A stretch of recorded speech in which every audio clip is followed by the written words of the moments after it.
ಆತ್ಮೀಯ ಸ್ನೇಹಿತರೆಲ್ಲರಿಗೂ first KPSC YouTube ಚಾನಲ್ಗೆ ಸ್ವಾಗತ. ಸ್ನೇಹಿತರೆ, ಇದೇ ಮೊದಲ ಬಾರಿಗೆ ನಮ್ಮ ಯೂಟ್ಯೂಬ್ ಚಾನಲ್ಗೆ ಭೇಟಿ ನೀಡ್ತಿದ್ರೆ ದಯಮಾಡಿ ಸಬ್ಸ್ಕ್ರೈಬ್ ಮಾಡ್ಕೊಳ್ಳಿ, ಹಾಗೆ ನಿಮ್ಮ ಫ್ರೆಂಡ್ಸ್ಗೂ ಶೇರ್ ಮಾಡಿ.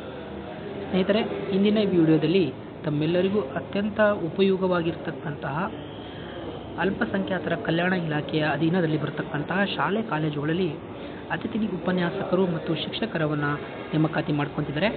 ಈ ನೇಮಕಾತಿಗೆ ಯಾವ ರೀತಿ ಅರ್ಜಿ ಸಲ್ಲಿಸಬೇಕು, ಯಾವ ರೀತಿ ಸೆಲೆಕ್ಷನ್ಸ್ ತಗೋಬೇಕು, ಏನು ಪ್ರೊಸೀಜರ್ಸ್ ಇರ್ತದೆ, ಯಾವುದೇ ರೀತಿ ಸ್ಯಾಲ್ರಿಗಳಿರ್ತದೆ, ಸೊ ಅದರ ಸಂಪೂರ್ಣವಾದ ಮಾಹಿತಿಯನ್ನು ನಾನು ಈ ವಿಡಿಯೋದಲ್ಲಿ ತಮ್ಮೆಲ್ಲರಿಗೂ ತಿಳಿಸ್ಕೊಡ್ತಾ ಹೋಗ್ತಾ ಇದ್ದೀನಿ.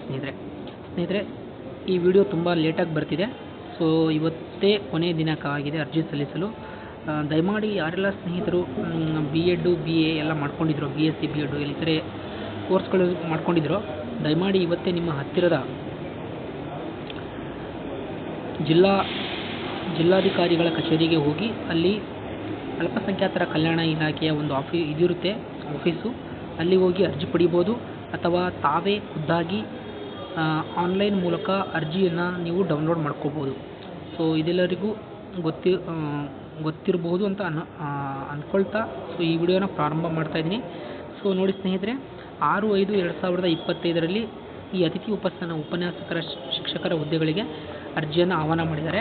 ಸೊ ಏನಿದೆ ಮ್ಯಾಟ್ರಪ್ಪ ಅಂತೇಳಿದರೆ, 2025-26ನೇ ಶೈಕ್ಷಣಿಕ ಸಾಲಿಗೆ ಅಲ್ಪಸಂಖ್ಯಾತರ ಕಲ್ಯಾಣ ಇಲಾಖೆಯ ಅಧೀನದ ಸೊ ಯಾವ್ಯಾವ ಶಾಲೆಗಳು ಬರ್ತಾರಪ್ಪ ಅಂತೇಳಿದರೆ, ಮೊರಾರ್ಜಿ ದೇಸಾಯಿ ವಸತಿ ಪದವಿ ಪೂರ್ವ college, doctor APJ Abdul Kalam ವಸತಿ ಶಾಲೆ, ಮೊರಾರ್ಜಿ ದೇಸಾಯಿ ವಸತಿ ಶಾಲೆ, ಸರ್ಕಾರಿ ಮುಸ್ಲಿಂ ವಸತಿ ಶಾಲೆ, ಮೌಲಾನಾ ಆಜಾದ್ ಮಾದರಿ ಶಾಲೆ ಕಾಲೇಜುಗಳಲ್ಲಿ ಖಾಲಿ ಇರುವ ಉಪನ್ಯಾಸಕರು ಮತ್ತು ಶಿಕ್ಷಕರ ಹುದ್ದೆಗಳಿಗೆ ಎದುರಾಗಿ ತಾತ್ಕಾಲಿಕವಾಗಿ ಅತಿಥಿ ಉಪನ್ಯಾಸಕರು ಶಿಕ್ಷಕರನ್ನು ಗೌರವಧನದ ಆಧಾರದ ಮೇಲೆ ಅರ್ಹ ಅಭ್ಯರ್ಥಿಗಳಿಂದ ಅರ್ಜಿಯನ್ನು ಸಲ್ಲಿಸಿರ್ತಕ್ಕಂಥದ್ದು.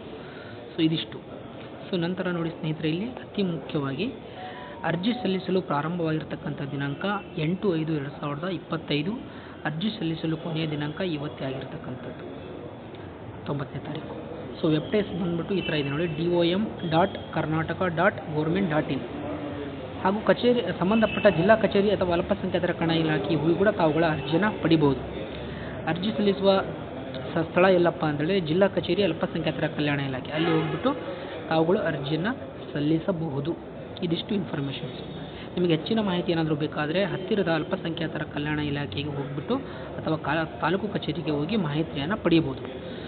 ಸ್ನೇಹಿತರೆ, ತಮ್ಮೆಲ್ಲರಿಗೂ ಗೊತ್ತಿರುವ ಹಾಗೆ ಇಂಪಾರ್ಟೆಂಟಾಗಿ ಅಪ್ಲಿಕೇಶನ್ಸ್ ನೋಡಿ ಇಲ್ಲಿದೆ.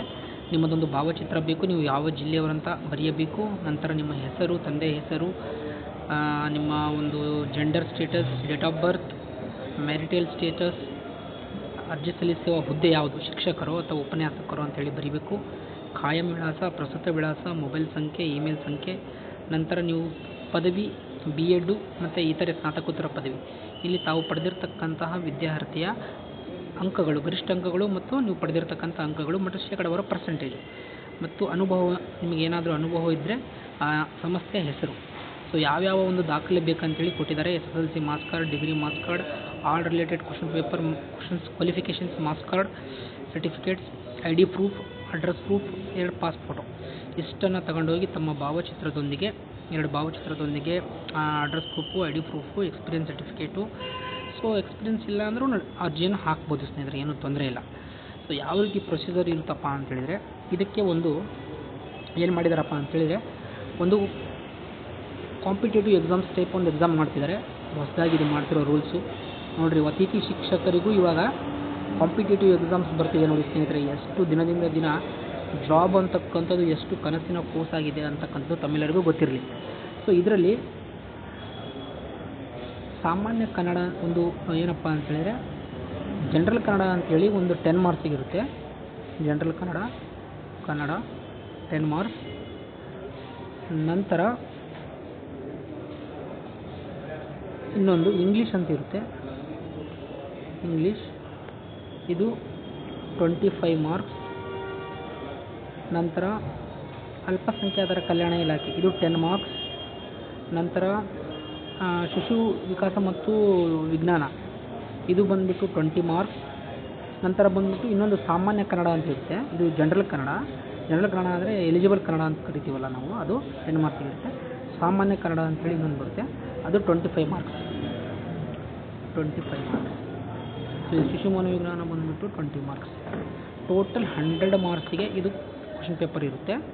ಸೊ ಇದರ ಕುರಿತು ಸಂಪೂರ್ಣವಾದ ಮಾಹಿತಿನ ನೀವು ಪತ್ರಿಕೆಗಳಲ್ಲಿ ಓದ್ಬೋದು ಅಥವಾ ಹತ್ತಿರದ ಅಲ್ಪಸಂಖ್ಯಾತರ ಕಲ್ಯಾಣ ಇಲಾಖೆಗೆ ಭೇಟಿ ನೀಡಿ ತಾವುಗಳು ಇದರ ಕುರಿತು ಮಾಹಿತಿಯನ್ನು ಪಡಿಬೋದು ಸ್ನೇಹಿತರೆ. ಸ್ಯಾಲ್ರಿ ಬಂದುಬಿಟ್ಟು 16,000 20,000 ತನಕ ಸಿಗ್ತದೆ. ನಿಮಗೆ ಹೆಚ್ಚಿನ ಒಂದು ಎಕ್ಸ್ಪೀರಿಯೆನ್ಸ್ ಏನಾದರೂ ಇತ್ತಪ್ಪ ಅಂತೇಳಿದರೆ ನಿಮಗೆ ಹೆಚ್ಚಿನ ಒಂದು ಸ್ಯಾಲ್ರಿ ಸಿಗ್ತಕ್ಕಂಥದ್ದು. ಸೊ ತಮ್ಮೆಲ್ಲರಿಗೂ ಒಂದು ಅತ್ಯುತ್ತಮವಾದ ಒಂದು ಅವಕಾಶ. ಯಾರೆಲ್ಲರೂ BA B.Ed ಅಥವಾ BSc B.Ed MA B.Ed MSc B.Ed ಯಾರು ಮಾಡಿದಿರೋ ದಯಮಾಡಿ ಸೇರ್ಕೊಳ್ಳಿ. ಒಳ್ಳೆ ಎಕ್ಸ್ಪೀರಿಯೆನ್ಸ್ ಸಿಗುತ್ತೆ.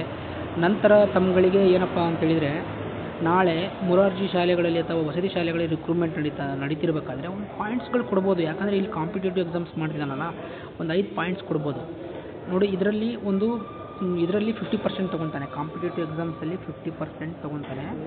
ಉಳಿದ ಇನ್ನು 50% ನಿಮ್ಮದು ಡಿಗ್ರಿಯಲ್ಲಿ ಏನು ಪರ್ಸೆಂಟೇಜ್ ಮಾಡಿರ್ತಾರೋ ಅದರ ಒಳಗಡೆ 30%, B.Ed 20% ತೊಗೊತಾನೆ.